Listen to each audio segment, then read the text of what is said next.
Hi there, my name's Dave Williams. I'm a lecturer, what they call a practitioner lecturer in sports business and sports marketing.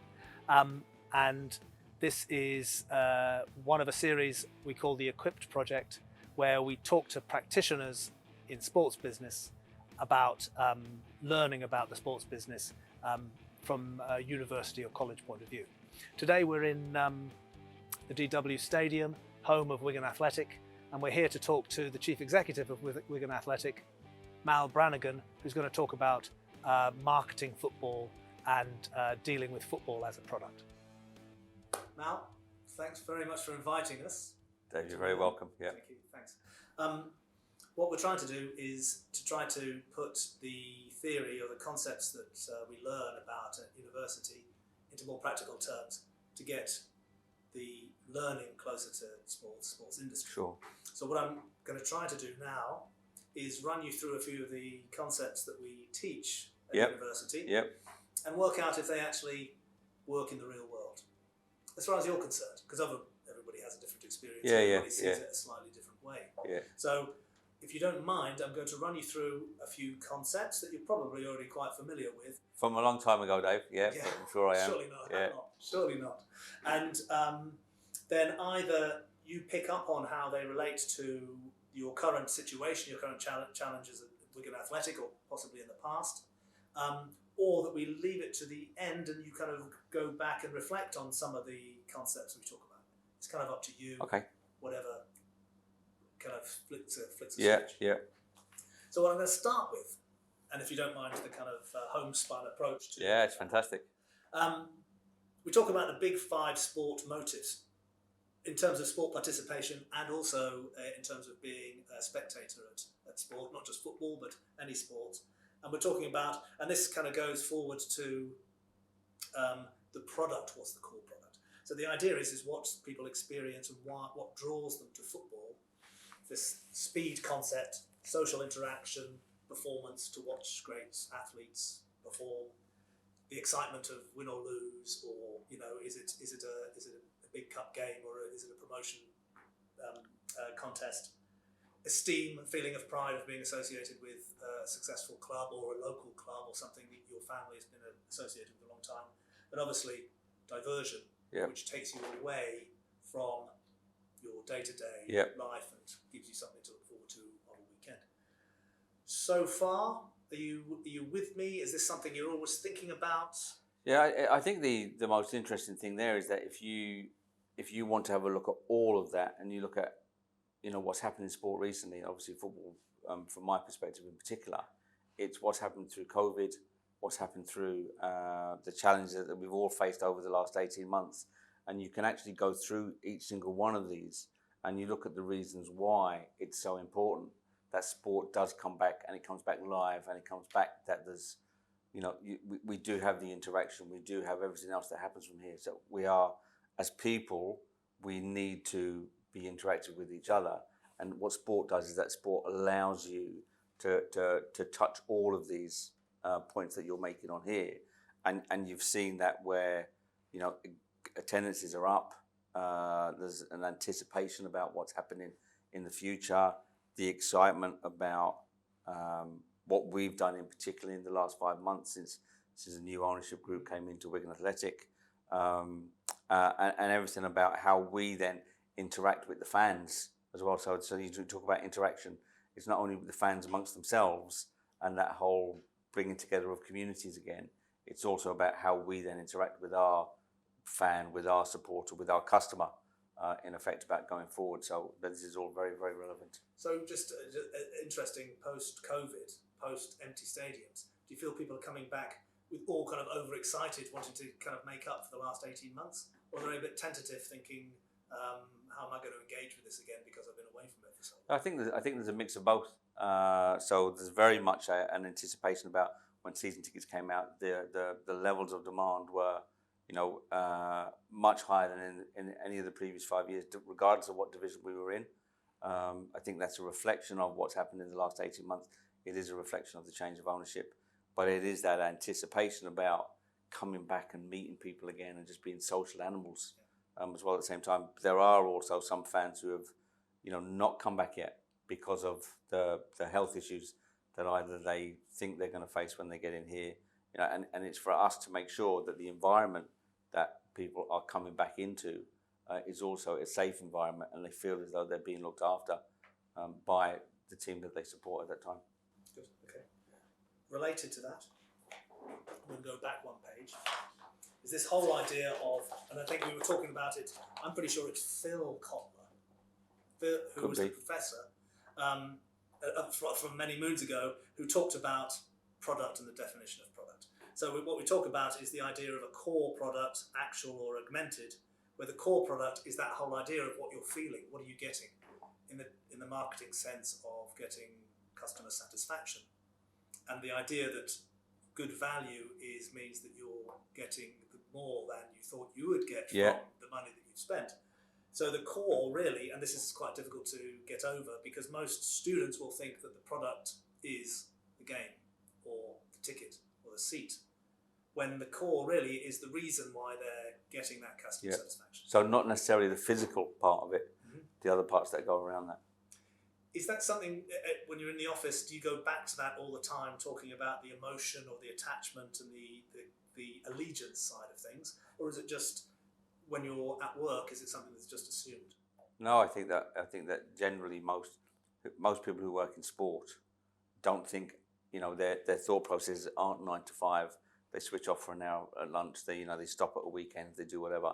There's a constant thought process going on about how do we continually engage with our fan base. So whether that is we engage with them through retail, or we engage with them through other products that we have. It's not just about what happens on a game day.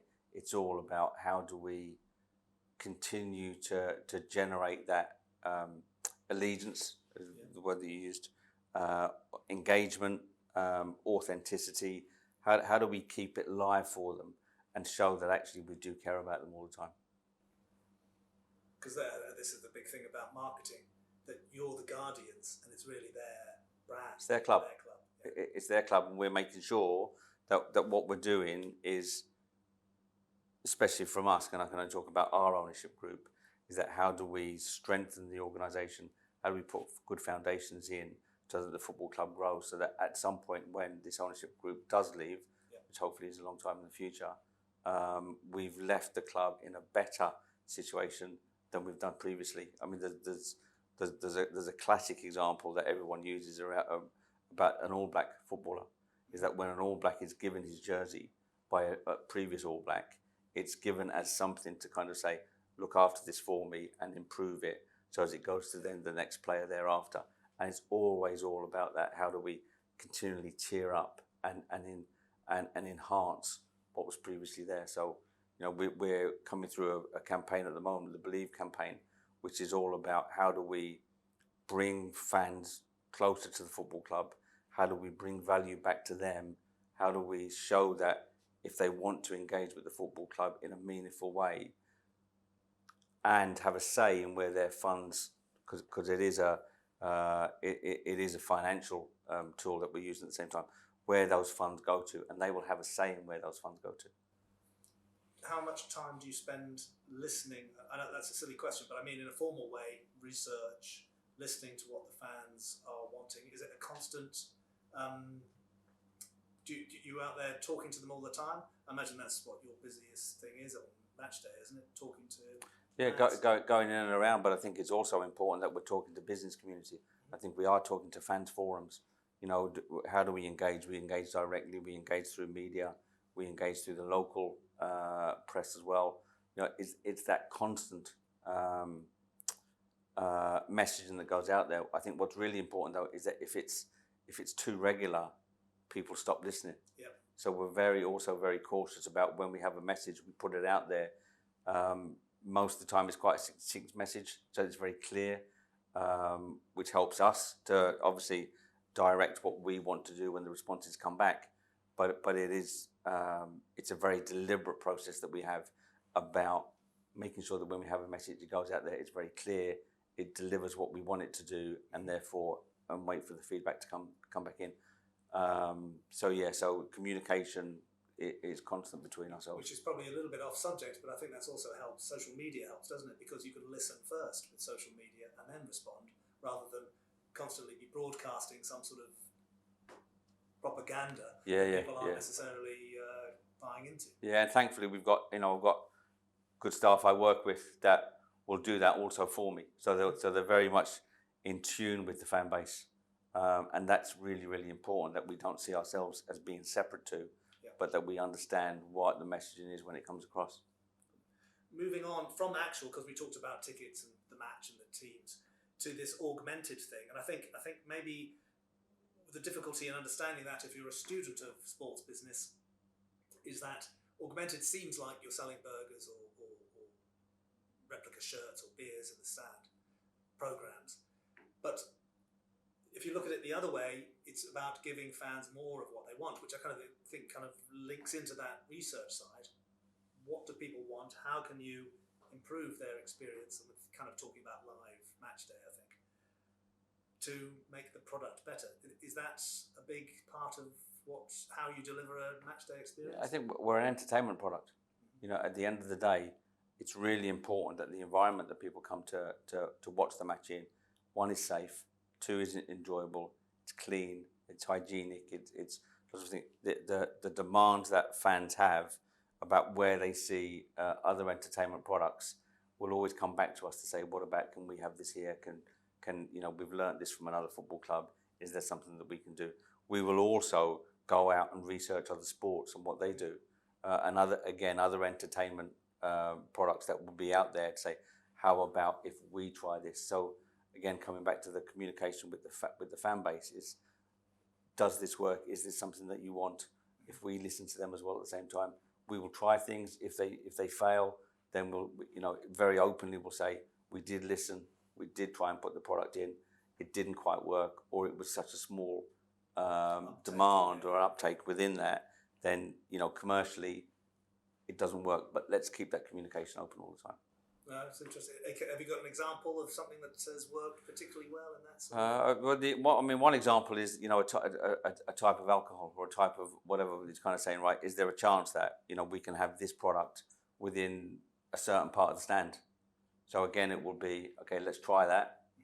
We're famous, another product. We're very famous as a town for pies. So it's very important that we get our pie product right. Yes.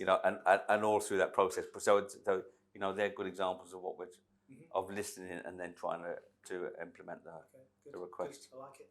And what I wanted to talk about was this, and I think this is the idea of the psychological continuum model, is that there is some sort of stepped process as you become more of a fan, and I think it's based on more allied to the brand, if you like, and it's a brand marketing concept that has somehow been applied to sport.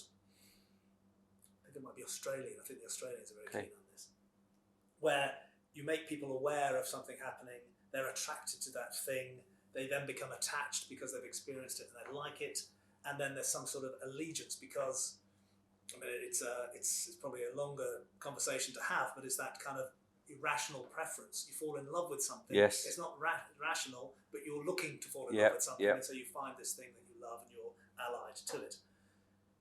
Can you track your fans in this sort of way? Is this a realistic way of looking at people who first discover? I'm assuming that everybody who lives near Wigan, or even supports football within the UK, is aware of Wigan Athletic. Yeah, it is interesting that we are aware of this. We wouldn't necessarily use this model, but we're in a slightly privileged, as most football clubs are, in that there's been a family allegiance before that, or there's been a family history of supporting one club or a sport. There are rebels who will not follow their father's team. There are rebels who won't follow their local team either, and maybe sometimes that's because of the product. Maybe that's something that they've had a bad experience here, or somewhere else. But we are very aware that what we need to do is constantly engage with the fan base. So whether that's somebody who comes in and comes to a game once a year, twice a year, it's key that we start to understand that journey that they're about to go on, that we have that data, that we have that communication link back to them, and we can't, and we open ourselves up to saying, right, how do we make sure this product is now better for you, so that you then start to come back to us all the time, that this becomes habitual. Yes. You know, and if we get it habitual, then we've got a much better chance of creating a much wider fan base. I think coming back to COVID, you know, one of the concerns probably in sport in general was that habit was broken. Yeah. And you know, our concern was, have fans gone elsewhere? Economically, it was very challenging as well at the same time. So how do we bring back, you know, whichever stage that the fan is at that point in time, how do we engage with them once more to kind of say, don't forget about us. We haven't forgotten about you. Process. You can't just assume that somebody's a dyed-in-the-wool fan and they're going to be there forever. Never. Keep coming to games. You know, never. We've got to continually shape our product off the park more so than on the park, about what we're delivering to the customer. Yeah. In fact, and what they're looking for within that product. No, it's interesting, and so I was saying earlier about my mum is a fan of England rugby, and she's been to Twickenham a few times, and so she thinks she's a fan, but she never engages in any kind of commercial activity with them. So I don't think the RFU would think of her as a fan. So it's interesting how many fans who are aware and attracted do you have to have a full stadium every game?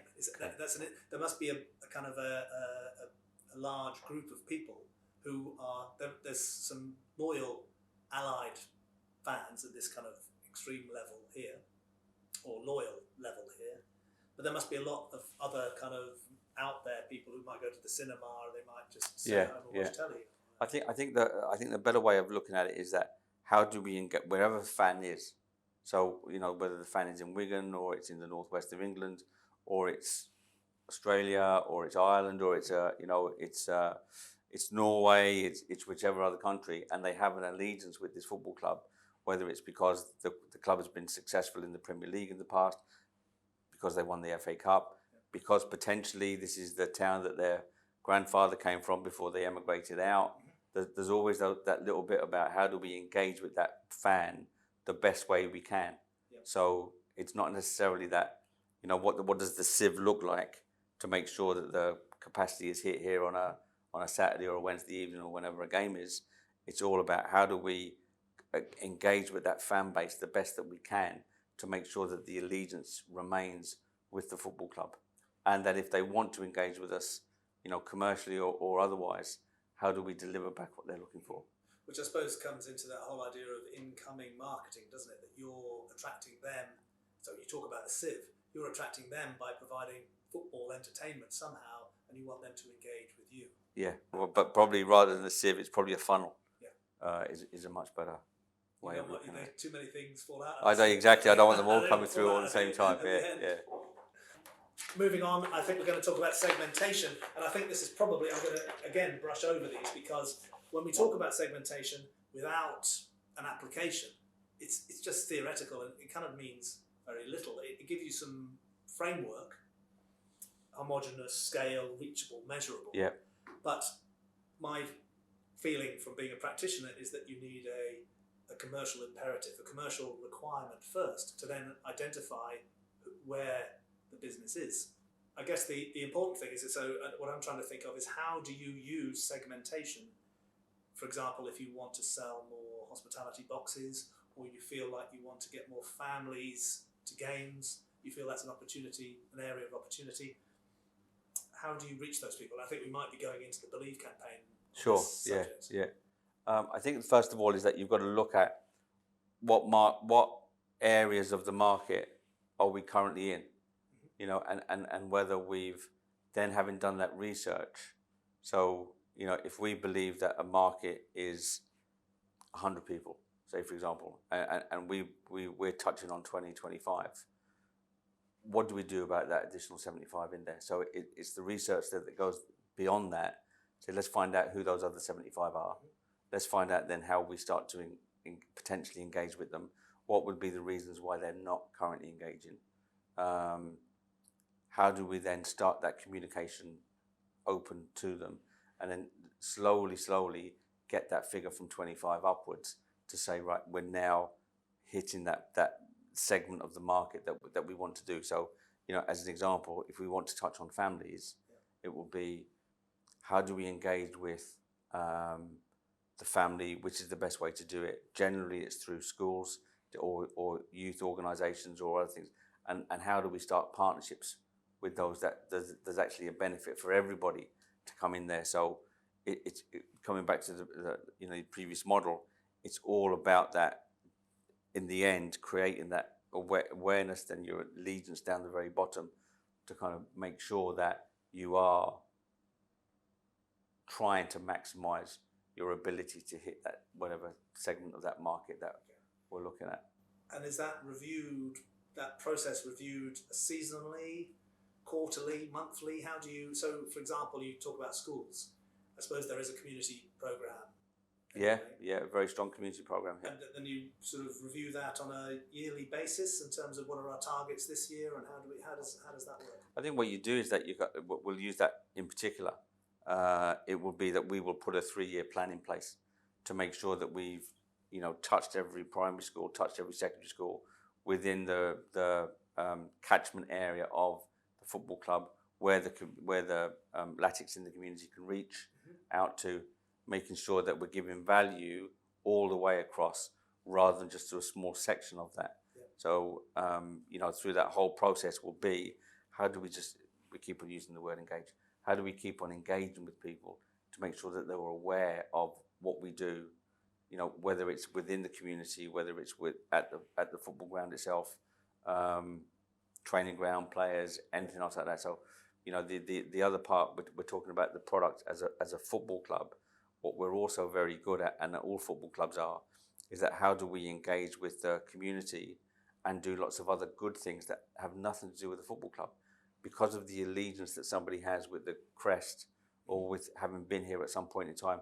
The health programs that are run by the community arm, the education programs, social awareness, social inclusion, all of these things that are constant to making sure we're a good organisation within our community, but they also help raise our awareness as well at the same time. Yes. When you talk about catchment area, is that a defined area, or would you find? I mean, I suppose you're too short a time at Wigan at the moment to know if you've had great success, how far that geographically expands. But I imagine it does change all the time, doesn't it? Depending on how well you're doing and how confident you are. Yeah. I think the catchment area is limitless, depending on what the product is. I think we've been, and you mentioned, Dave, data a little bit earlier. We're probably being very open. We're probably very data poor at the moment. So there's been, we are about to engage on a number of programs. Believe being the first of those that actually says that, how do we find out what our fan wants, but to find out who our fan is, where they live, what their background is, and that whole engagement program that we go on. But it's starting to, how do we grow that data that has value, that has meaning, rather than just say that we've got 300,000 on one social media platform, but actually we don't know how to get to them on an individual basis. I suppose a lot of that is how fans or business partners prefer to engage, isn't it? That's the first thing you've got to find out is how they want to be, because this whole idea of spam, email, or it might be completely the wrong platform or channel. Yeah. So it's, again, feeling your way into that. The question I was going to ask you about data and how important it is, and because we were talking about segmentation, I was thinking about the one-to-one future where you can market directly to individuals, and how important will segmentation be at your end when the data is coming back to say what people are interested in. I'm just you're probably at an early stage of data competency or data. Yeah. But how do you see that developing? Do you see that you won't necessarily be looking at certain segments, or do you think that the segmentation will still be a large part of your planning activities? I think the key bit is making sure that when the data comes in, it has value. So we need to, at this end, we need to make sure that when that data comes in, somebody can interpret it. and then whoever then needs that data coming back out. So whether it's retail or it's commercial or it's hospitality or it's potentially me trying to reach out to a certain segment of the market, that I've got that data there and that data is ready and in a shape that we can go out on quite an individual basis and make sure that that message is going out. So our key bit is bringing all the data. This is nothing new, but bringing all the data together from all the various sources there can be. Having a team in house. We'll start off with one person, then we'll start to grow that, but making sure that data is managed in such a way that we can use it quite responsibly and responsibly, but responsibly to what needs to then go back out from there. There's no point in putting out an email that hits 50,000 people if first of all only 10% read it. Then secondly, the 10% that we've got, 95% of them are the wrong market in the first place. So it's all about how we start to understand each other. And I suppose when I started talking about segmentation, I talked about commercial imperative or commercial requirement. There's no point just getting all sorts of information. You want information that is actually commercially valid. It's valid. I think it just has to be valid. If there's a commercial value thereafter, that's a bonus to us. But it has to be valid in the first place. So then how do we use that in the future? The other thing is that we need to make sure we don't annoy any supporters by that constant barrage of questioning or data or any other kind of communication that's going out there. I always think of it like a coach. If you're a football coach, you don't want all the data in the world from games. You just want some particular key performance indicators that will fit in with the way you want to play the game or how you want to see the opposition. Exactly. Thank you very much for that. I think we've come to the end of the official section.